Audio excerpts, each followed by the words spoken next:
ये देखें, आज जो है ना इस चैप्टर का ये लास्ट टॉपिक है, इसका नाम है ओरिएंटेशन इलेक्ट्रोफिलिक सब्स्टिट्यूशन रिएक्शन। ठीक है, अब देखें आपने पहले कुछ रिएक्शंस पढ़े हैं कि इलेक्ट्रोफाइल के जरिए आपने हाइड्रोजन को सब्स्टिट्यूट करवाया है। किसी इलेक्ट्रोफाइल के जरिए, स्ट्रॉन्ग इलेक्ट्रोफाइल के जरिए आपने सब्स्टिट्यूशन कराई है हाइड्रोजन की इलेक्ट्रोफाइल के जरिए, इसलिए आपने उन रिएक्शंस को जो भी आपने रिसेंटली पढ़े हैं उन्हें आपने कहा है कि इलेक्ट्रोफिलिक सब्स्टिट्यूशन रिएक्शन। ठीक है, NO2+1, ठीक है, आपने इसको सब्स्टिट्यूट कराया है हाइड्रोजन के साथ। इसी तरह सल्फानिक ग्रुप को आपने सब्स्टिट्यूट कराया है हाइड्रोजन के साथ। आपने एसाइल ग्रुप को सब्स्टिट्यूट कराया है हाइड्रोजन के साथ।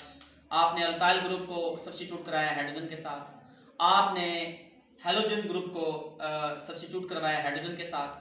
यानी तमाम जो हमने रिएक्शन पढ़े हैं स्ट्रॉन्ग इलेक्ट्रोफाइल को लेकर हमने सब्स्टिट्यूशन कराई है।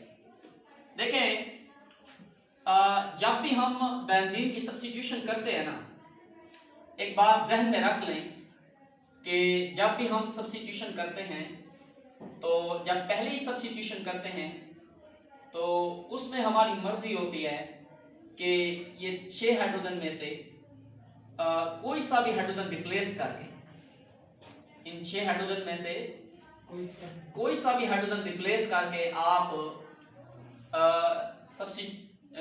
ये जो है इलेक्ट्रोफाइल सब्स्टिट्यूट करवा सकते हैं। प्रोडक्ट सेम होगा। यानी अगर फर्ज किया आप क्लोरोबेंजीन बनाना चाहते हैं तो ये वाला हाइड्रोजन हटाएंगे तो तब भी क्लोरोबेंजीन बनेगा। ये वाला हाइड्रोजन हटाएं, ये वाला हाइड्रोजन हटाएं, ये वाला हाइड्रोजन हटाएं, ये वाला हाइड्रोजन हटाएं, ये वाला हाइड्रोजन हटाएं, कोई सा भी आप हाइड्रोजन हटा दें तो सेम प्रोडक्ट होगा, यानी वो क्लोरोबेंजीन ही कहलाएगा। मेरी बात समझ आ रही है?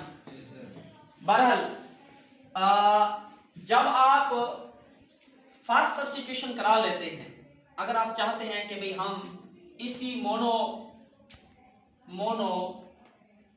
सब्स्टिट्यूटेड प्रोडक्ट की, अगर हम इसी मोनो सब्स्टिट्यूटेड प्रोडक्ट की अगर हम सेकंड सब्स्टिट्यूशन कराना चाहें, अगर हम इसी मोनो सब्स्टिट्यूटेड प्रोडक्ट की अगर हम क्या कराना चाहें जी, सेकंड सब्स्टिट्यूशन कराना चाहें, तो अब सेकंड सब्स्टिट्यूशन या सेकंड इलेक्ट्रोफिलिक सब्स्टिट्यूशन जो है ना वो हमारी मर्जी से नहीं होगी।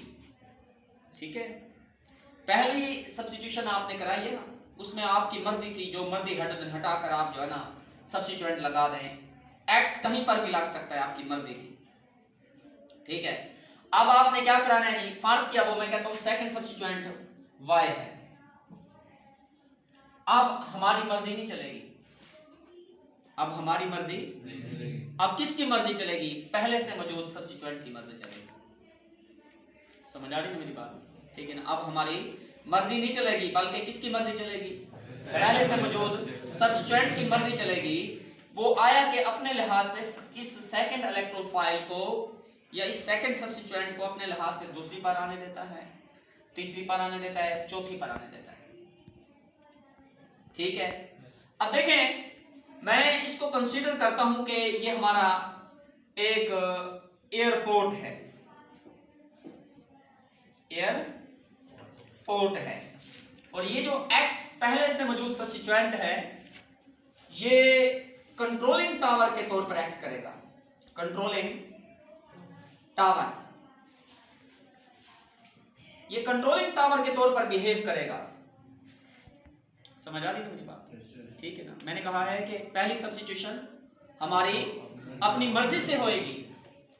ठीक है ना, जब हम बेंजीन की सब्स्टिट्यूशन कराते हैं, फर्स्ट सब्स्टिट्यूशन कराते हैं, वो हमारी अपनी मर्जी से होती है। लेकिन अगर हम उसी मोनो सब्स्टिट्यूटेड प्रोडक्ट की सेकंड सब्स्टिट्यूशन कराना चाहें तो अब हमारी मर्जी नहीं चलेगी बल्कि किसकी मर्जी चलेगी?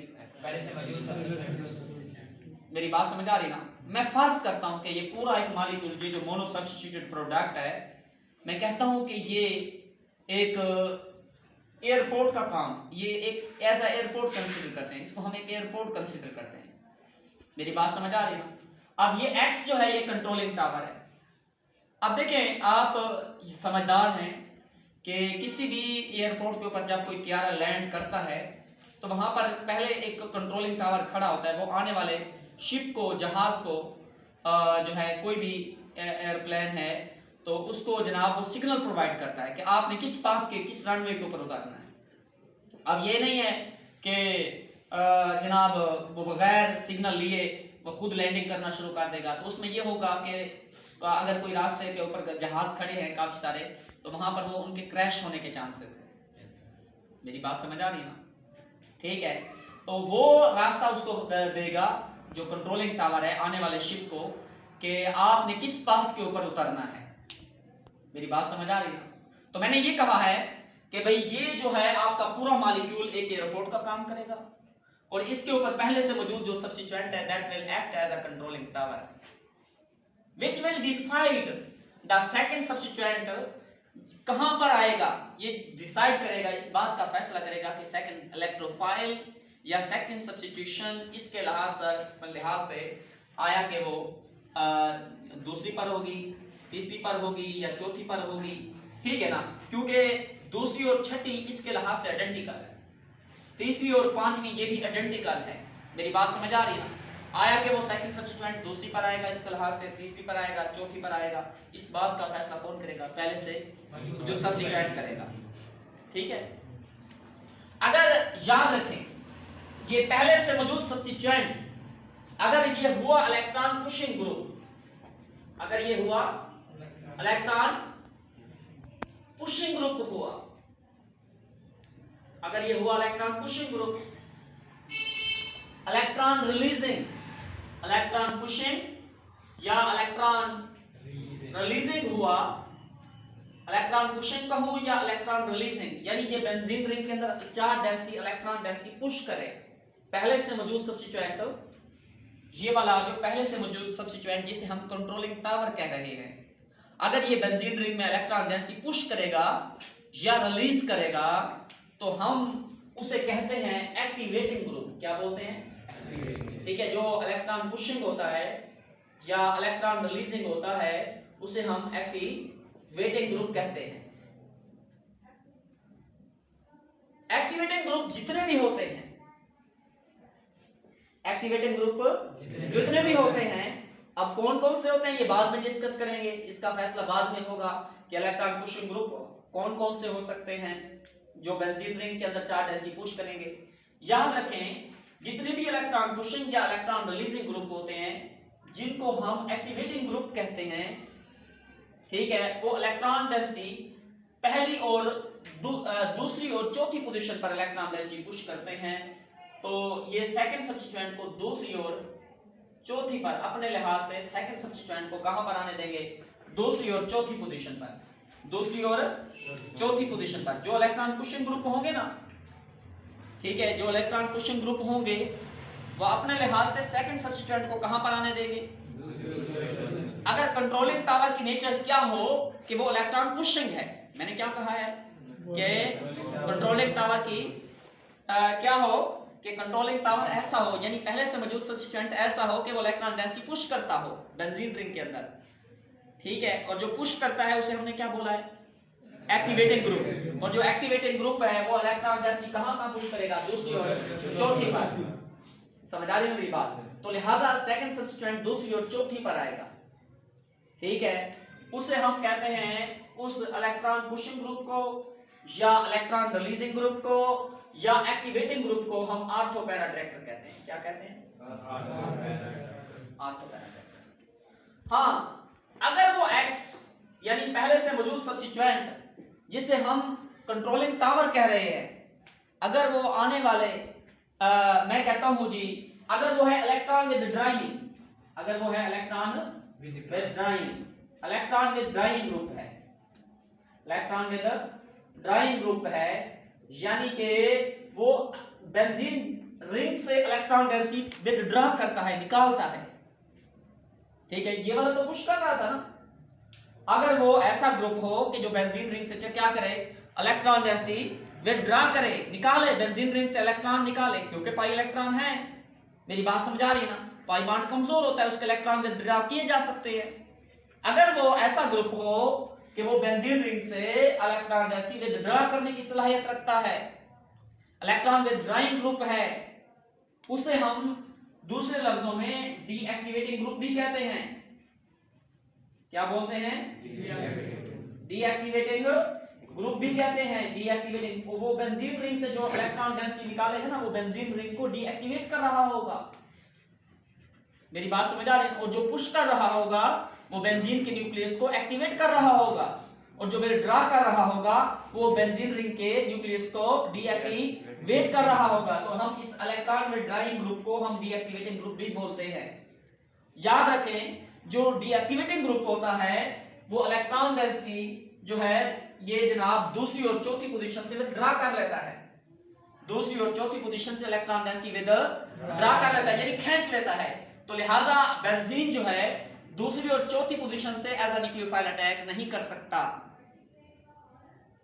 तो लिहाजा फिर सेकंड सब्स्टिट्यूएंट किस पोजीशन पर उतरेगा? तीसरी पर। कहां पर उतरेगा? तीसरी पोजीशन पर, ठीक है ना? तीसरी पोजीशन पर उतरेगा। जब कोई second substituent mono substituted product के अंदर तीसरी पोजीशन पर उतरे तो हम उसे कहते हैं मेटा डायरेक्टर। ठीक है, तो फिर हम उसे एक्स को क्या बोलेंगे? वो मेटा डायरेक्टर है, यानी वो अपने लिहाज से सेकंड सब्स्टिट्यूएंट को किस पोजीशन पर आने दे रहा है? तीसरी पर। हम एग्जांपलीफाई भी करेंगे, आप परेशान मत हो। समझ आ रही है मेरी बात? हम इस टॉपिक को बड़े तरीके के साथ पढ़ाएंगे, बड़ी मेहनत के साथ, ठीक है ना? तो भाई मैं ये कह रहा हूं कि उसे क्या बोलेंगे? अगर वो इलेक्ट्रॉन पुशिंग ग्रुप, ठीक है, मेरी बात समझ आ रही ना? ये इलेक्ट्रॉन पुशिंग ग्रुप, हम उसे क्या बोलेंगे? Meta director. क्या बोलेंगे? Meta director. मेटा डायरेक्टर, ठीक है, मेटा डायरेक्टर बोलेंगे। डायरेक्टर उसे डीएक्टिवेटिंग ग्रुप कहते हैं। समझ आ रही है मेरी बात? ठीक है, मैं अगर फर्ज किया आर्थो पोजीशन कौन सी होती है ये आपको पहले रिप्रेजेंट कर दूं, फिर आगे चलकर बातें करते हैं। ये जनाब मैं कहता हूं जी, अगर सेकंड सब्स्टिट्यूएंट आया है ना पहले सब्स्टिट्यूएंट के लिहाज से 1 2 पोजीशन पर, किस पर आया है? 1 2, इसको कहते हैं आर्थो पोजीशन। अगर आपके इस सब्स्टिट्यूएंट ने सेकंड सब्स्टिट्यूएंट को दूसरी पर उतारने दिया है, मेरी बात समझ आ रही ना? इस कंट्रोलिंग टावर ने अपने लिहाज से ये सेकंड सब्स्टिट्यूएंट को दूसरी पर उतारने दिया तो उसे आर्थो कहते हैं। ये बात याद रख लें। अच्छा, उसके बाद अगर ये पहले से मौजूद सब्स्टिट्यूएंट सेकंड सब्स्टिट्यूएंट को उतारने देता है किस पोजीशन पर? अपने लिहाज से तीसरी पर उतारने देता है तो उसे हम कहते हैं मेटा। देखें बात बच्चे ये सोच रहे होंगे सर 5वीं पोजीशन पर क्यों नहीं आ सकता? फिर हम गिनती यहां से करेंगे 1 2 और ये 3, तो इसमें और इसमें कोई फर्क नहीं है। बात बच्चे सोच रहे होंगे सर छठी और दूसरी छठी पर आए तो फिर नहीं, दूसरी और छठी एक जैसी है, फिर आपने गिनती यहां से कर दी है। समझ आ रही है मेरी बात? तो अब ये कौन सी पोजीशन है? अब अगर वो 1 3 पर हैं दोनों सब्स्टिट्यूएंट तो उसे क्या बोलेंगे? मेटा। मेटा पोजीशन, मेटा, ये मेटा प्रोडक्ट कहलाएगा। If both substituents are present at 1 3 position then it will be called Meta compound या मेटा। इस ग्रुप को हम मेटा डायरेक्टर कहते हैं क्योंकि इसने अपने लिहाज से सेकंड सब्स्टिट्यूएंट को कहां पर आने दिया? तीसरी पर। ठीक है, अगर फर्ज किया पहले से मौजूद सब्स्टिट्यूएंट अपने लिहाज से सेकंड सब्स्टिट्यूएंट को किस पर आने देता है? चौथी पोजीशन पर आने देता है, तो वो जनाब 1 2 3 4 5 और ये 6 1 4 पर आने देता है तो उसे हम बोलते हैं पैरा।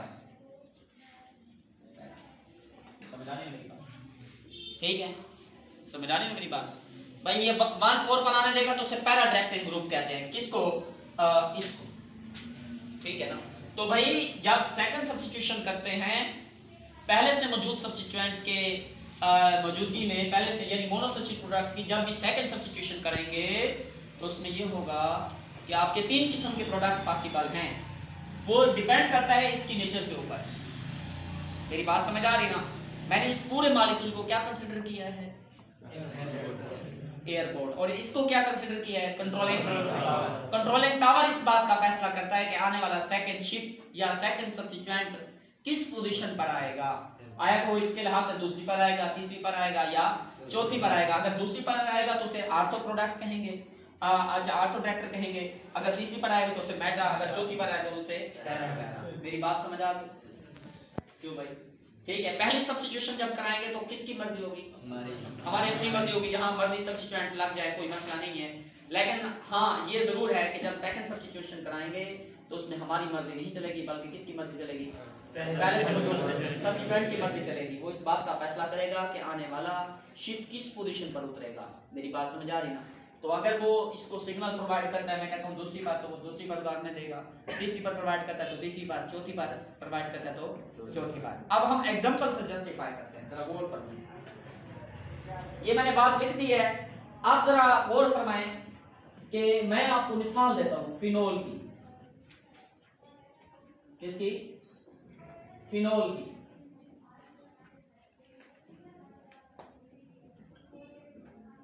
ये आपके जो ये वाला टॉपिक है ना आपका, ये एंटी टेस्ट में बड़ा अहमियत का हामिल है।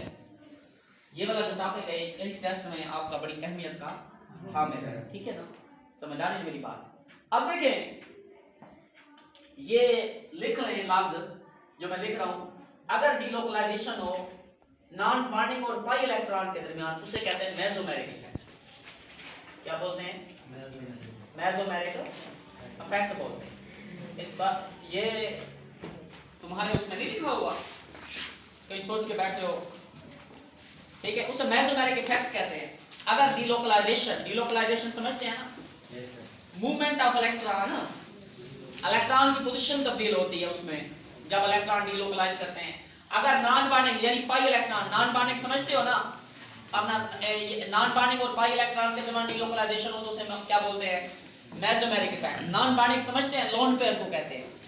ठीक है ना मलिक साहब? मलिक साहब समझते पे ना? अगर नॉन बॉन्डिंग ते पाई इलेक्ट्रॉन के दरमियान डीलोकलाइजेशन थी वे तो को असा क्या दें? Mesomeric effect. नॉन बॉन्डिंग के को दें? लोन पेयर को दें। मेरी बात समझ आ रही ना? अगर डीलोकलाइजेशन हो नॉन बॉन्डिंग और पाई इलेक्ट्रॉन के दरमियान, उसे मेसोमेरिक इफेक्ट कहते हैं। अगर डीलोकलाइजेशन हो पाई इलेक्ट्रॉन के दरमियान, तो उसे हम कहते हैं रेजोनेंस इफेक्ट। कौन सा इफेक्ट बोलते हैं? रेजोनेंस इफेक्ट बोलते हैं। उसे बोलते हैं रेजोनेंस इफेक्ट। अगर आपकी डीलोकलाइजेशन सिग्मा और पाई के दरमियान हो तो उसे हम बोलते हैं हाइपर कॉन्जुगेशन।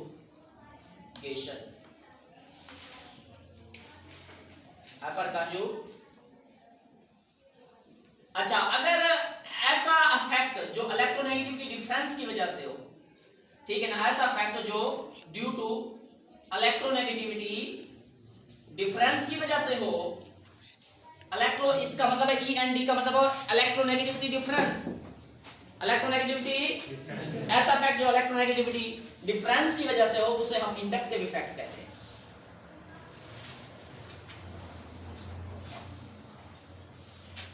ये जो चार इफेक्ट मैंने यहां पर दर्ज किए हैं, ये चारों के चारों इफेक्ट हम one by one her example के अंदर, हर मॉलिक्यूल के अंदर मुख्तलिफ किस्म का इफेक्ट मौजूद होगा जो हम स्टडी करेंगे। समझ आ रही है मेरी बात? अब कोई मॉलिक्यूल ऐसे होंगे यानी मोनोसब्स्टिट्यूट प्रोडक्ट ऐसे होंगे जो ये ज़ाहिर करेंगे कि वो मेसोमेरिक इफेक्ट के अकॉर्डिंग ऑर्थोपैरा है। कोई मॉलिक्यूल ये ज़ाहिर करेगा कि जी जो है ना पाई डीलोकलाइजेशन की वजह से जो है ना वो मेटा है या ऑर्थोपैरा है। ठीक है ना? सिग्मा पाई की वजह से, इलेक्ट्रोनेगेटिविटी डिफरेंस की वजह से। लेकिन फिलहाल आप ये लिख लें कि अगर मैं आपसे पूछ लूं कि नॉन बॉन्डिंग और पाई इलेक्ट्रॉन के दरमियान डीलोकलाइजेशन हो तो उस इफेक्ट को क्या बोला करते हैं? Mesomeric effect. हाँ, अगर पाई के दरमियान हो तो उसे रेजोनेंस इफेक्ट। ये आप पढ़ कर आए हैं, ये देखें, ये देखो रेजोनेंस इफेक्ट आपने पढ़ा है ना? आपने पढ़ा है जी different pairing scheme of valence electron. मेरी बात समझ आ रही ना? उसको रेजोनेंस इफेक्ट कहते हैं। ये देखें पाई के दरमियान डीलोकलाइजेशन हो रही है ना, ये रेजोनेंस इफेक्ट तो आप पहले पढ़ चुके हैं। आज फिर मैं आपको मेसोमेरिक इफेक्ट पढ़ा रहा हूं। ठीक है? कौन सा इफेक्ट? Mesomeric effect. अब जरा गौर फरमाएं। अब देखिए फिनोल आपने सुना होगा, चैप्टर नंबर 11 के अंदर आपको इजाज साहब ने ये बात अच्छी तरह पढ़ाई है कि जो फिनोल है ना, फिनोल ये ऑर्थोपैरा ट्रैक्टर है। ये फिनोल जो है इसका मतलब ये है कि ये जो पहले से मौजूद सब्स्टिट्यूएंट है, ये जो लगा हुआ है, ये पूरा मॉलिक्यूल एक एयरपोर्ट है, और ये इसके ऊपर जो लगा हुआ है ये कंट्रोलिंग टावर है, OH group, that is the act as a controlling tower, जो ये डिसाइड करेगा कि आने वाला सेकंड सब्स्टिट्यूएंट किस पोजीशन पर आएगा। अब देखना ये है कि इन चारों इफेक्ट के अंदर इस फिनोल के अंदर कौन सा इफेक्ट मौजूद है जिसके अकॉर्डिंग ये ऑर्थोपैरा है। समझ आ रही मेरी बात? याद रखें कि ये जो लोन पेयर खड़े हैं ना, ये जो लोन पेयर खड़े हैं, ये OH ग्रुप क्या करेगा, इन लोन पेयर को बेंजीन रिंग के अंदर क्या करेगा, पुश करेगा। क्या करेगा? पुश करेगा। ठीक है ना? तो भाई बात ये है कि हम ये कह रहे हैं कि OH ग्रुप ऑर्थोपैरा डायरेक्टर है, OH group electron pushing group है, तो इस बात का अंदाजा हमें कैसा होगा, कैसे होगा भाई? इस बात का अंदाजा हमें कैसे होगा? इस बात का अंदाजा हमें इसके रेजोनेंस स्ट्रक्चर ड्रा करके पता चलेगा। मेरी बात समझ आ रही ना? हम इसके रेजोनेंस स्ट्रक्चर ड्रा करेंगे, मेरी बात समझ आ रही ना? हम इसके डिफरेंट कैनोनिकल फॉर्म्स रिप्रेजेंट करके हम बता सकेंगे वाकई ही ये ऑर्थोपैरा है। मेरी बात समझ आ रही ना?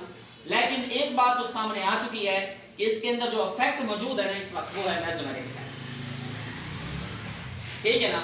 अब मेसोमेरिक इफेक्ट को सामने रखते हुए हम इसके अंदर नॉन बॉन्डिंग, ये नॉन बॉन्डिंग इलेक्ट्रॉन है, नॉन बॉन्डिंग और पाई के दरमियान डीलोकलाइजेशन कराते हैं, और इसके जितने भी रेजोनेंस फॉर्म पॉसिबल है या कैनोनिकल फॉर्म पॉसिबल है हम ड्रा करते हैं। वो कैनोनिकल फॉर्म हमें जस्टिफाई करके फाइनल बताएंगे कि वाकई ही ये ऑर्थोपैरा है, और ये अपने आने वाले सेकंड सब्स्टिट्यूएंट को किस किस पोजीशन पर आने दे सकता है, तो हम फिर कहेंगे मैं जो है ना वाकई ये ऑर्थोपैरा है। ठीक है ना? उससे पहले हम कुछ भी नहीं बता सकते। ठीक है? समझ आ रही है मेरी बात? चले मेरे भाइयों, ये लोन पेयर ये इधर पुश करेगा, ऑक्सीजन और कार्बन के दरमियान डबल बॉन्ड आ जाएगा, और ये पाई बॉन्ड आगे डीलोकलाइज करेगा। क्या करेगा? पाई बॉन्ड आगे। चलें, मैं जरा स्ट्रक्चर छोटे ड्रा कर रहा हूं, तो मैं नजर आ रहे होंगे ना? अब सारी दुनिया ये जानती है जब भी ऑक्सीजन 3 बॉन्ड बनाता है तो उसके ऊपर कौन सा चार्ज होता है? प्लस। ये है ना? हां भाई आपसे ये नेगेटिव चार्ज इधर डीलोकलाइज करेगा, और ये पाई बॉन्ड मजीद आगे डीलोकलाइज करेगा। ये देखो लोन पेयर इधर डीलोकलाइज हुआ है ना, जब ये डीलोकलाइज हुआ है तो ऑक्सीजन और कार्बन के बीच डबल बॉन्ड बन गया। अब 3 बॉन्ड बना रही है ऑक्सीजन, ठीक है ना? तो भाई ऑक्सीजन के ऊपर कौन सा चार्ज आएगा? पॉजिटिव। ठीक है ना? अब ये नेगेटिव चार्ज इधर डीलोकलाइज करेगा, इस कार्बन का डबल बॉन्ड आ जाएगा, और ये डबल बॉन्ड आगे डीलोकलाइज करेगा। इधर नहीं किया ये में सर 1 मिनट ठीक है।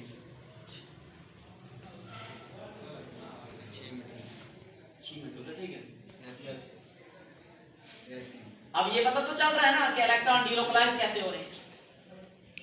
हाँ, डिफरेंट पेयरिंग स्कीम है इलेक्ट्रॉन की, पाई इलेक्ट्रॉन। देखो सारी दुनिया ये जानती है कि हम रेजोनेंस स्ट्रक्चर ड्रा किस लिए करते हैं। हम रेजोनेंस स्ट्रक्चर दरअसल ड्रा इसलिए करते हैं कि ताकि हम बता सकें कि वो कितना मॉलिक्यूल कितना स्टेबल है। ठीक है? अब यही नेगेटिव चार्ज इधर डीलोकलाइज करेगा, और ये पाई बॉन्ड दोबारा से इधर। मेरी बात समझ आ रही है? ठीक है? और ये जनाब मैं इसको जो ड्रा कर रहा हूं, और ये जनाब